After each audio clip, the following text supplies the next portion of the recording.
네, 새벽 배송이 시작된 지 10년이 넘었습니다. 어느새 시장 규모는 15조 원에 육박합니다. 이용자만 2천만 명에 달한다고 하죠. 민노총이 삶의 한복판에 자리 잡은 새벽 배송을 택배기사들의 건강권을 이유로 제한하자고 주장하면서 갑론을박이 벌어지고 있습니다. 전문가 두 분과 새벽 배송 논란 따져보겠습니다. 마종수 한국유통연수원 교수, 박진화 공인노무사 나오셨습니다.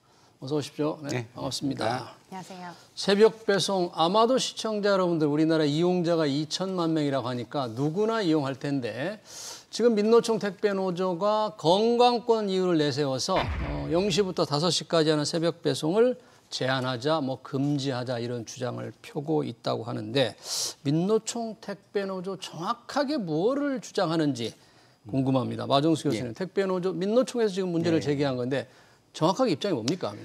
예, 먼저 이 배송기사 입장에서 새벽 배송은 보통 밤 9시부터 다음 날 아침 7시까지의 심야 배송을 의미합니다. 근데 이번에 민주노총의 새벽 배송 제한은 초야간 시간대라고 불리는 밤 12시부터 새벽 5시까지의 시간대는 배송을 제한하고 그 이전이나 새벽 5시부터는 의약품, 신선식품 등 긴급 품목 위주로 허용을 하자는 그런 제안입니다.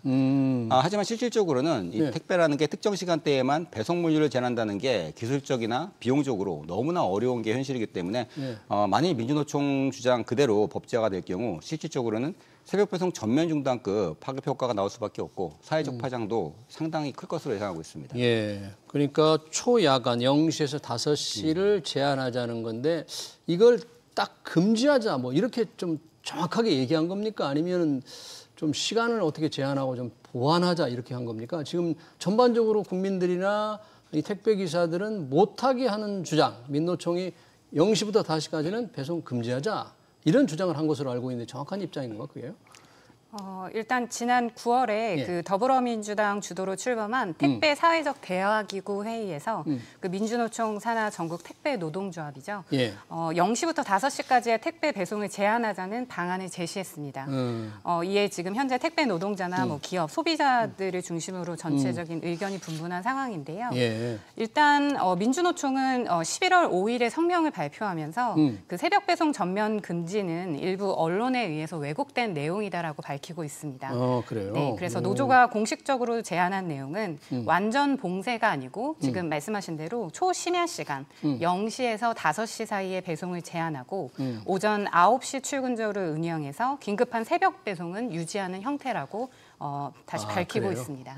한 발 좀 물러선 것 같은데 이론적으로만 보면 0시부터 5시까지를 제한하면 그럼 5시 출근해가지고 새벽 배송을 하게 만들자 이런 주장처럼 들리는데 그 현실성은 좀 떨어지는 것처럼 들립니다. 그렇죠. 사실 좀 굉장히 위험한 발상인 게 새벽 5시부터 택배가 출발하려면은 기본적으로는 그 3시간 이전 적어도 3시간, 4시간 전부터 물류센터 작업이 들어가거든요. 결과적으로는 물류센터에서는 그 몇 시간 전부터 새벽 1시, 12시부터 작업을 계속 해야 되기 때문에 큰 실효성이 없는 부분이고 또 하나는 새벽 5시에 만약에 첫 차가 나간다 그러면은 아마 택배 대란이 일어날 것 같습니다. 거기서부터 출발해서 목적지까지 가고 그러겠네요. 그때부터 시작해서 아침 10시까지 배송을 해야 되는데 만일 출근 시간에 겹치게 된다면은 출퇴근 트래픽은 물론이고 아마 아침에 이제 엘리베이터 타보시면 아시겠지만 거기서 기다릴 시간이 10분, 15분 기다리는데 택배 기사님이 타신다 그러면은 거의 20분 이상을 층마다 쓰는 그런 경우도 발생할 수 있기 때문에 실효성이 좀 많이 떨어진다라고 볼 수 있습니다.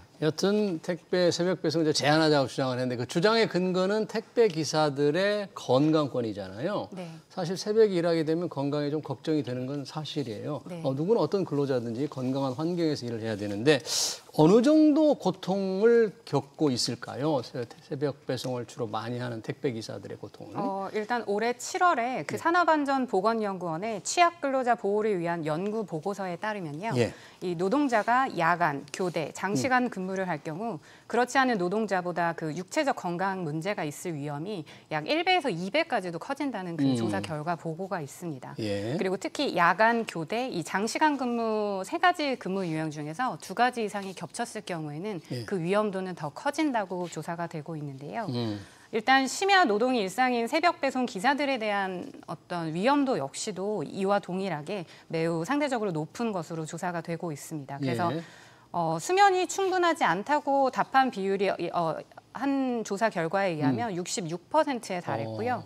몸이 아프지만 일했다는 비율도 63.6%로 조사되었습니다. 그래서 전체 응답자, 뭐 조사 그 범위에 대해서는 확인이 필요하겠지만 전체 응답자 58% 이상이 새벽 배송의 유체적 부담을 호소하고 있습니다. 네, 그래서 사실 야간 노동은 발암 물질의 하나로 지적이 되는 요소 중에 하나이기도 하거든요. 야간 노동 그 자체가 발암 물질 하나다. 네, 그래서 그 인간의 생체 리듬을 깨트리고 건강에 해롭다는 거는 다수의 연구 결과나 뭐 조사 결과를 통해서 유의미하게 확인이 되고 있고 노동자들의 뭐 건강권을 침해하는 주요 요소 중에 하나라는 점은 부인하기 어려울 것 같습니다. 네. 하긴 뭐 사람이 정확하게 자야만 할 시간에 자는 게 맞지만 새벽 배송을 또 할 수밖에 없는 불가피한 사정.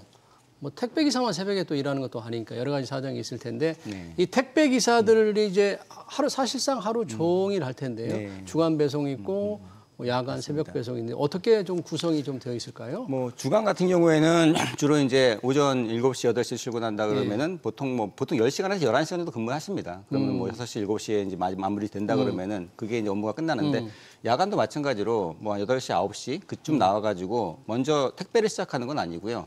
상품 분류 작업을 먼저 시작하거든요. 상품을 자기들이 어디로 갈지 분류하고 적재를 하고 그 상태에서 이제 배송을 한 다음에 마지막엔 반품 작업까지도 뭘 가지고 와서 마무리하는 그런 식으로 가기 때문에 부대 업무가 좀 상당히 많은 건 좀 사실이고요. 실질적으로는 근무 시간 11시간이 이제 뭐 5일에서 6일 계속 반복되다 보니까 굉장히 좀 과로에 시달리는 경우는 많이 있습니다. 다만 야간 근무라는 게 택배만은 아니지 않습니까? 말씀하신 대로 뭐 편의점도 있을 수 있고 IT 기업이든지 아니면 뭐 대리기사님도 있을 수 있고 굉장히 많은 24시간 야간을 하는 맞습니다. 그런 환경에서 어쩔 수 없이 근무하시는 분들도 있고 본인의 경제적인 목적이라든지 그런 것 때문에 우리나라는 이미 24시간이라는 체제가 굳어져 있는 부분인데 거기서 하나의 축을 그거 어떤 특정한 목적으로 뺀다면 그 발상 자체는 조금 더 위험하다고 보고 있고요. 그래서 택배기사들만 왜 여기서 문제가 되고 있냐라고 다시 한번 논의할 필요가 있어요. 거기에는 지금 민주노총 택배조합이 있고 민노총 택배노조가 있죠. 쿠팡 택배노조가 있고요. 쿠팡이 제일 큰 이커머스 업체인데 거기에 거기에도 정직원들의 택배노조가 있고 또 하나는 쿠팡 CPA라고 쿠팡 파트너스, 즉 쿠팡에서 배송은 하지만 실질적으로는 3.3%라는 세금을 떼고 특수고용직으로 자영업자식으로 쿠팡의 직고용이 아니다 이거죠? 그렇죠. 위탁고용, 영업점이라 그러는데 거기서 하시는 분들이 지금 대부분이거든요. 결과적으로는 그런 여러 가지 형태의 기사님들이 있는데 관건은 지금 이 관계가 없는 사람들인 거예요. 어떻게 보면 민노총의 택배 노조에 가입돼 있는 한 5천여 명 그 정도가 아마 될 것 같은데 그럼 전체 택배기사 10만 명에서 한 5, 6%밖에 안 되는 그 정도 인원이 사실은 전체적으로 여론을 지금 많이 좌지우지하고 있는데 그들은 사실은 실질적으로는 새벽 배송을 하지 않는 그런 택배기사님이 대부분이거든요. 민노총 택배노조 소속 맞습니다. 택배기사들은? 주로 이제 대한통운, 한진, 롯데같이 주간 택배에 소속돼 있었기 때문에 주간 업무를 주로 이제 수행하는 그런 택배라고 보면 되고요. 최근에 쿠팡이 워낙에 매출이 많이 늘어나다 보니까 연매출이 50조까지 올해는 찍을 그런 전망을 하고 있는데 그러다 보니까는 쿠팡이 매출이 늘어나는 가장 중요한 요소가 야간 매출, 즉 심야 배송 쪽으로 많이 좀 그쪽으로 좀 축이 쏠리고 있기 때문에 즉 주간에 가야 될 배송이 야간 새벽 배송으로 많이 가고 있기 때문에 결과적으로는 그 메인 작업을 하고 있던 주간 택배기사들, 즉 민노총의 택배기사들 같은 경우에는 본인들의 물량이 줄어드는 그런 또 제로섬 게임에서 말려있기 때문에 어떻게 보면 쿠팡의 새벽 배송이나 컬리의 새벽 배송을 막는다면은 그 물량이 다시 주간으로 전이가 돼서 본인들한테도 경제적으로 좀 이런 부분도 있다라는 의견도 있습니다. 그러니까 택배 기사들 간에 뭔가 조금 이런 경쟁이라고 할까? 기사들과 이런 측면으로도 조금 보는 수가 있는데 지금 민노총 택배노조가 아까 5천 명 정도라고 했잖아요. 전체 택배기사가 한 10만 명 가까이 된다고 하면 그러면 지금 민노총 택배노조는 이 전체 택배기사들이 지금 이 새벽 배송 제한에서 강하게 반대하니까 택배기사를 제대로 의견을 반영하지 못한다고 봐야 됩니까, 그럼? 현재? 그런 시각이 존재합니다. 그래서 아무래도 소수 영세 사업장 아니면 또 자영업자 형태로 위탁 서비스를 제공하시는 그런 많은 특수고용 형태 근로 종사자들이 그건 자영업자 소속 자영업자인 거죠?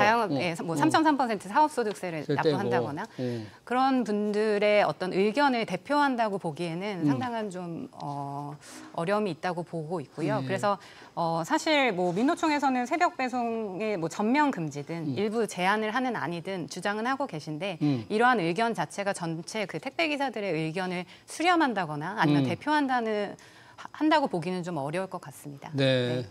지금 쿠팡 아까 위탁 기사들 말고 직고용된 기사들 내 노조 거기서는 민노총을 탈퇴했다면서 2년 전에. 그렇죠. 그러니까 뭐 민노총이 탈퇴에 대한 보복이다 이런 주장까지 하는데 그건 무슨 얘기죠? 예, 지금 조금 전에 언론에 이제 쿠팡 노조에서 발표를 보도문을 자료를 냈는데 이번에 민노총 택배 노조가 새벽 배송 금지를 제한한 것 자체가 이 쿠팡 노조, 정식 노조죠. 쿠팡의 택배기사 택배 정식 노조가 여기를 탈퇴한 민노총 택배 노조를 탈퇴한 그 보복으로 이른바 쿠팡맨 노조네요. 쿠팡맨 그렇죠. 노조. 쿠팡맨 노조가 탈퇴했다는 이유만으로 그거를 이제 새벽 배송을 갖다 제한하는 보복성의 조치다 이렇게 얘기를 하고 있고요. 네. 또 하나는 쿠팡에서 말씀드렸던 것처럼 그 위탁으로 배송을 하고 계시는 그런 분들이 훨씬 많거든요. 전체 배송에서 70~80%는 직영 기사가 아니라 이제 위탁 기사로 넘어갔습니다. 그래서 쿠팡에서 직영이 아니고 위탁으로 배송을 하고 계시는 쿠팡 파트너스, 큐플렉스라 그러는데 그 한 2만 명이 될 겁니다. 그 중에서 한 1만 명 정도가 연합이 돼 있는 그런 또 기구가 있는데 노조는 아니고요. 거기서 설문조사를 했던 결과 93%, 쿠팡에서는 그렇지만 약 93%의 기사들이 우리는 민노총에서 제안하는 새벽 배송 이 제안에 반대한다. 정상적으로 우리가 새벽 배송할 수 있게 해달라. 이거는 생존권이 중요한 문제고 또 만약에 그게 중단된다면은 일단은 엄청난 해고의 태풍이 불 수도 있기 때문에 뭐 한마디로 우리는 괜찮다는데 왜 당신들이 간섭하느냐. 지금 이런 쪽으로 갔기 때문에 이 노조와 노조의 싸움, 또 쿠팡과 반쿠팡과의 싸움 이런 식으로까지 지금 대립하고 있는 양상이라고 보시면 될 것 같습니다. 사실 민노총 택배 노조의 주장 중에서 건강권은 사실 중요하거든요. 누구나 건강하게 일해야 되는데 한때 쿠팡 노조의 과로사가 좀 많이 문제가 됐지 않습니까? 네네. 꼭 어떤 그 특정 시간대에 일하는 거가 문제가 아니고 전체적으로 근무 환경이 좀 과로하게 돼 있지 않느냐 이런 문제가 많이 지적이 돼 있는데 지금은 어떻습니까? 좀 바뀌었습니까? 쿠팡의 경우에? 사실 그런 문제가 사회적으로 제기됐던 게 2020년도로 볼 수 있거든요. 2020년도에 이제 그 한 해 10명 이상의 택배 기사가 이제 과로사로 사망하면서 이제 공식적으로 이런 문제가 제기가 됐고 당시에 그 택배 기사 과로 방지 대책이 관계부처 합동으로 사실 나오기도 했었습니다. 그래서 택배 기사들은 기본적으로 장시간 근로에 노출이 되어 있고요. 그것이 주간이든 야간이든 장시간 그 노동에 노출이 되어 있고 업무 강도가 상당히 셉니다. 그리고 그 본연의 택배 업무 이외에 그 분류라던가 아니면 어떤 뭐 프레시백을 수거해서 청소한다거나 세척한다거나 뭐 이런 기타 부수적인 업무들을 같이 수반을 해야 되기 때문에 업무 강도는 상당히 열악한데 반면 그 배송 수수료는 낮은 그 구조적인 문제를 같이 가지고 있습니다. 네. 그런 근무 환경에 대한 여러 사회적 압력, 개선에 대한 사회적 압력이 많았을 텐데 조금 환경이 조금 많이 좀 개선이 됐겠죠? 어떻습니까? 조금 안타까운 거는 사실 쿠팡은 지금도 엄청난 금액을 물류인프라 투자에 지금 계속 지속하고 있거든요. 그러니까요. 기존에 한 6조 정도를 투자했었고 추가적으로 2027년도까지 3조를 추가 투자해서 물류센터, 물류인프라, 뭐 자동화 그쪽으로 투자하고 있습니다. 네. 또 하나는 IT 쪽으로도 뭐 인공지능이라든지 그쪽으로 한 1조 이상을 연간 투자하고 있기 때문에 어마어마한 투자를 하고 있는데 사실 지금 오늘 주제가 되고 있는 배송 현장, 새벽 배송 현장의 어떤 뭐 여러 가지 뭐 복지라든지 아니면 환경 개선이라든지 여기하고는 좀 거리가 있는 게 말씀드렸던 것처럼 그 기사들 자체가 이제는 외주 특고직을 고용을 했기 때문에 특수고용직이어서 오히려 그쪽에서 산재가 나오든 여러 가지 사고가 나더라도 쿠팡 쪽의 어떤 문제가 아니라 그거는 영업점 즉 우리가 계약 맺고 있는 그 회사의 문제다라는 쪽으로 이렇게 뭐 한 발 벗어날 수가 있는 입장이기 때문에 분명한 거는 이 부분이 쿠팡 쪽에서도 좀 관심을 가지고 이 근로자들에 대한 근무자들에 대한 그런 고통을 좀 해소할 수 있는 그런 보관은 내놓을 그럴 필요가 있다고 봅니다. 이 지금 택배 환경 개선 문제는 민주당에서 사회적 대화 기구를 만들어서 대화를 주도해 왔잖아요. 그 부분에서 지금 새벽 배송 외에 혹시 다른 전반적으로 근무 환경 개선을 위한 어떤 준비하거나 대화하거나 뭐 이런 것들이 좀 진전이 있습니까? 어떻게 진행이 되어 왔어요? 일단 뭐 대화 자체는 2020년부터 현재까지 이어지고 있습니다. 그리고 어떤 뭐 일부분의 합의도 이루어졌다고 보이는데요. 근데 지금 아까 조금 전에 질문하셨던 대로 그러면 우리가 그간에 어떤 개선이 있었는지에 대해서 명확히 대답하기 위해서는 저희가 어떤 유의미한 통계치라든가 어떤 조사 자료 등이 좀 충분히 수반이 되어야지 저도 명확히 말씀을 드릴 수 있을 텐데 저희가 우리 사회가 가진 문제점 중에 하나는 아직 그 장시간 노동 그리고 야간 노동, 그리고 어떤 근무 환경 개선에 대한 그 기본적인 데이터, 통계 자료조차 준비가 되어 있지 않은 현실이라는 겁니다. 네. 네, 그래서 말씀하신 대로 뭐 민노총이 주도하든 다양한 그 다자 간의 합의의 결과로 뭐 개선안은 사실 상당히 많이 제시가 네. 되어 있습니다. 뭐 물류 시스템 자동화라든가 어떤 인프라, 법 제도 측면에서의 보완책은 많이 제시가 되고 진행 중인 사안들도 많지만 그로 인해서 개선이 됐는지에 대한 결과값에 대한 어떤 유의미한 통계는 확인하기는 어려운 것 같습니다. 지금 새벽 배송 논란이 일어나면서 이게 정치권으로도 번졌어요. 얼마 전에 한동훈 전 국민의힘 대표 그리고 장혜영 전 정의당 의원이 아주 설전을 벌이던데 지금 민주당, 국민의힘 그리고 정부 정치권은 이 새벽 배송 문제에 대해서 조금 입장이 어떤 건가요? 예, 설전이 상당히 첨예하게 벌어졌던 것 같은데요. 네. 뭐 한동훈 대표 같은 경우에는 새벽 배송 근무는 강요 아닌 선택이다. 그리고 또 강요 아닌 선택이다. 예, 장혜원 전 의원은 상시적 과로사 위험 때문에 지금이라도 중단하거나 뭐 부활책 마련된다. 약간 첨예합니다.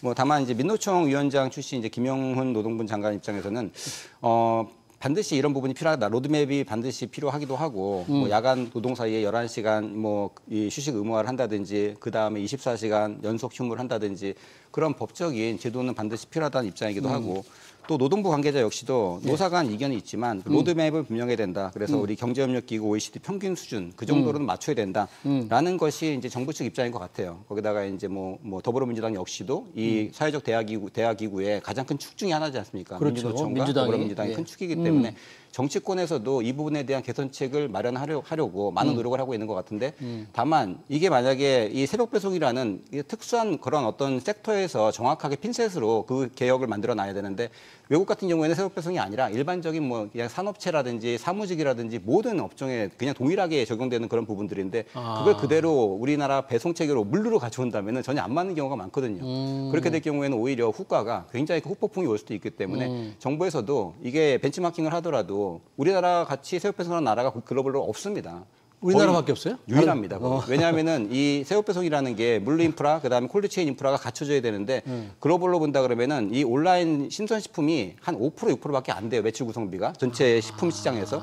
우리나라는 지금 30%가 넘어가고 있거든요. 예. 그러니까 엄청난 그런 밀도로 물량이 늘어났기 때문에 우리나라만 이렇게 새벽 배송, 신선식품 배송이 가능한 거의 글로벌에서는 그런 상황이기 때문에 엄청난 대규모로 가는 우리나라가 세계 처음으로 걸어가는 길에서 이런 너무나 성급하게 이런 부분에 제재를 가한다면 사실은 굉장히 큰 위험이 도사리고 있다고도 봅니다. 네, 우리만의 독특한 문화이고 또 IT 기술이 뒷받침되지 않으면 불가능한 일입니다. 이게 새벽 배송이 가능하려면 인공지능으로 주문자가 이용자가 내일 뭘 주문할지를 예측을 해야만 물류센터에 가져온다고 그러더라고요. 그러니까 굉장한 IT 기술이 필요한 거죠. 맞습니다. 우리나라만 할 수 있는 건데 지금 중요한 거는 이제 건강권이니까 과연 야간 노동, 심야 노동이 얼마나 이게 건강에 해칠까? 그럼 다른 나라들은 이런 야간 노동에 대한 규제를 어떻게 하고 있을까? 우리도 뭐 그런 어떤 글로벌 스탠다드 좀 따라가야 될 텐데 국제적으로 어떻게 돼 있습니까? 야간 규제가? 일단 조금 전에 말씀해 주셨던 대로 이 야간 근로 그리고 새벽 배송까지 이어지는 이 장시간 근로의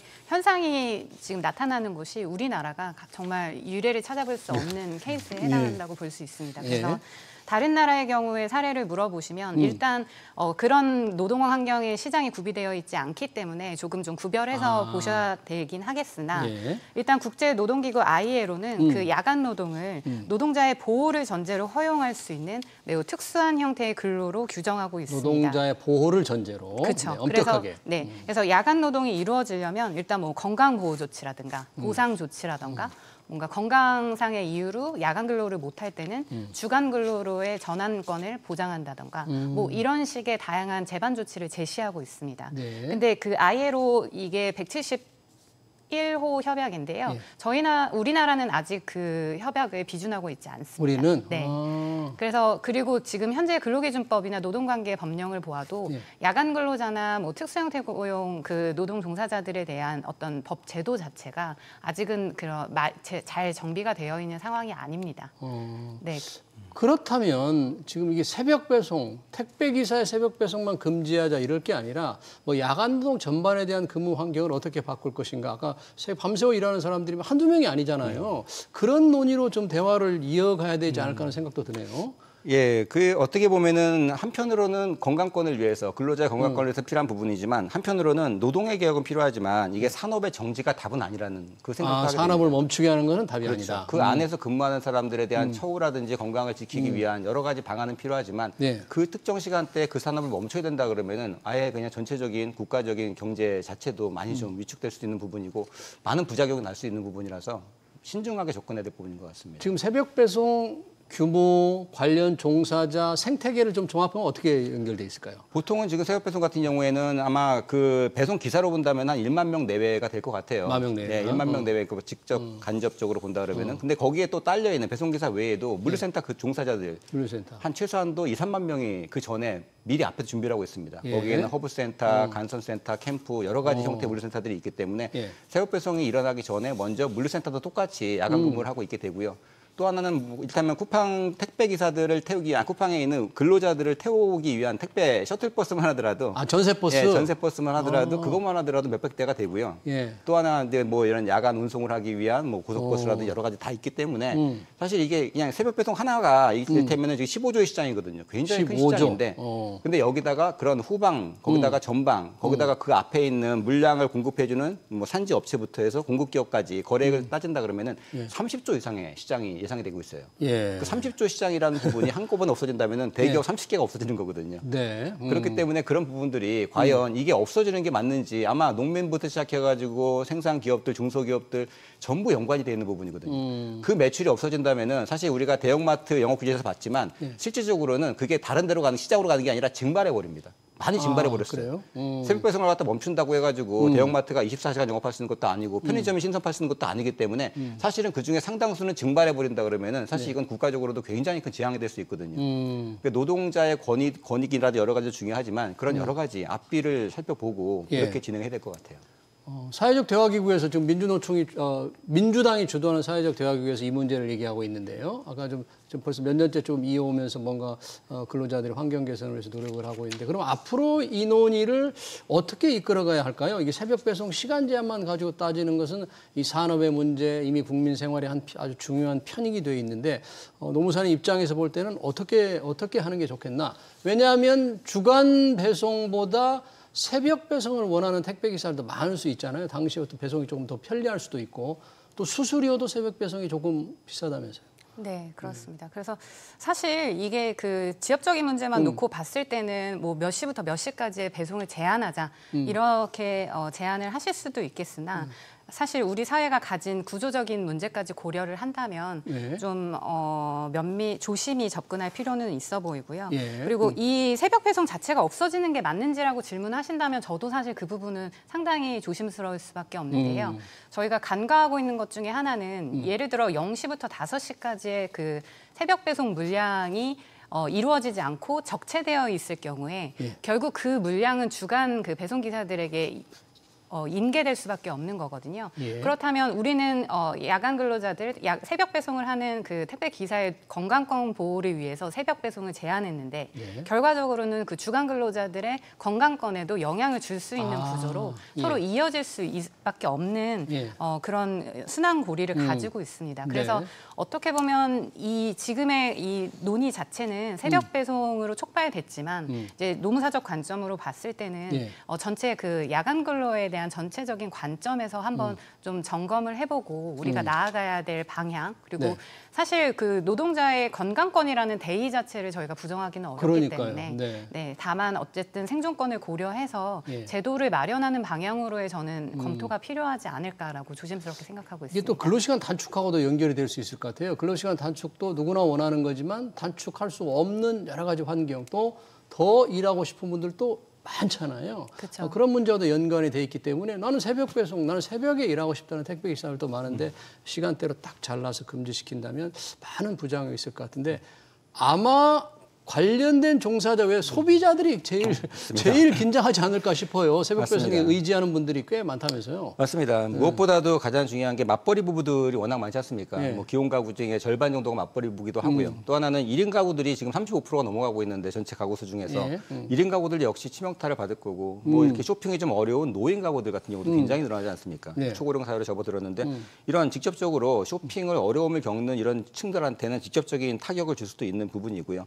또 하나는 이게 사실 이게 법령이 한번 만들어지면 좀 어렵긴 한데 산업군 자체도 유통산업뿐이 아니라 말씀드린 것처럼 택배업계 또는 뭐 모든 업종으로 많은 큰 타격이 있을 것 같습니다. 그래서 이 문제가 과연 이 법령이나 제도로 만들어지기 전에 충분한 논의를 거쳤는지 그걸 좀 더 봐야 될 부분이 있을 것 같습니다. 근데 다만 한 가지 제가 말씀드리고 싶은 거는 제가 이제 경험을 하다 보면 오전에 시켰는데 저녁 식사를 하기도 전에 배송을 받아본 경험이 있거든요. 당일 배송. 네, 그래서 이게 이렇게 빠를 수 있는 것인가 제 스스로도 놀란 적이 있어요. 그래서 이게 우리가 시장의 논리로만 접근하다 보면 사실상 그 속도 경쟁이 이미 심화되어 있고 어떤 적절한 규제나 제도가 미비된 상태에서 시장의 논리로만 흘러가다 보면 분명히 과로사 문제나 어떤 그 노동권 그리고 건강권에 대한 처우가 개선되지 않을 거라고 사실 많은 과거의 사례에서 저희가 학습을 했기 때문에 이제 그 부분에 대한 어떤 논의와 점검이 필요하다는 관점에서의 그 어떤 검토도 충분히 필요하다고 봅니다. 그러네요. 택배 기사들의 생존권을 반드시 지켜야만 되고 그러나 그분들의 건강권을 조금 확보하는 문제도 챙겨야 되고 쉽지 않은 과제인데. 사실은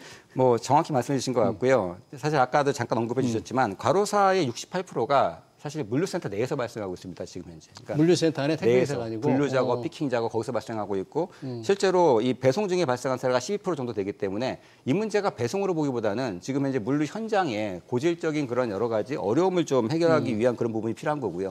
그러다 보면 그 안으로 들어가 보면은 이 배송 문제 말고 분류 작업이라든지 반품 작업이라든지 여러 가지 부가적인 업무 굉장히 많이 있거든요. 이런 부분들을 뭐 쿠팡이나 컬리나 이런 어떻게 보면 사용자 측에서 거기에 인원을 추가적으로 들어가든지 자동화를 시켜주든지 어떻게 보면 그런 부분들을 해소를 해줘야지 어떻게 배송기사들한테 좀 더 수월하게 할 수 있는 거고요. 쿠팡만 하더라도 하루에 3회차 배송을 하거든요. 왕복을 3번을 해야 돼요, 물센터를. 야간에. 3번? 야간에? 그렇기 때문에 마지막은 5시부터 7시까지 굉장히 짧은 시간에 마지막 배송을 해나갔는데 여기서 굉장히 문제가 발생하니까 지금 말씀드린 무슨 적재라든지 분류를 그 시간, 그 5시 시간대에만 한 번 도와주더라도 굉장히 큰 도움이 되고요. 7시가 아니라 8시로 마감 시간 늘려주는 것만으로도 큰 도움이 될 겁니다. 그 이후로는 출근 시간이 좀 어렵긴 하지만 지금 6시 59분, 59초에 마감이 되는 부분을 조금만 늘려주더라도 그런 여러 가지 보관을 같이 만들어서 이걸 핀셋으로 조금 개혁해 나가는 게 옳지 않을까 생각합니다. 네. 저희 시청자는 이런 댓글을 올렸네요. 한국 새벽 배송 멈추면 중국의 테무, 알리 등등이 점령할 수 있지 않느냐. 이런 걱정까지 하는 분이 있는 거 보니까 이 새벽 배송 문제가 아주 쉽게 정리될 수 없는 굉장히 뜨거운 쟁점이 될 것 같습니다. 민주노총 택배노조가 쏘아올린 새벽 배송 제한 관련 토론 여기서 마쳐야 될 것 같습니다. 지금까지 마종수 한국유통연수원 교수 박진화 공인노무사였습니다. 수고하셨습니다.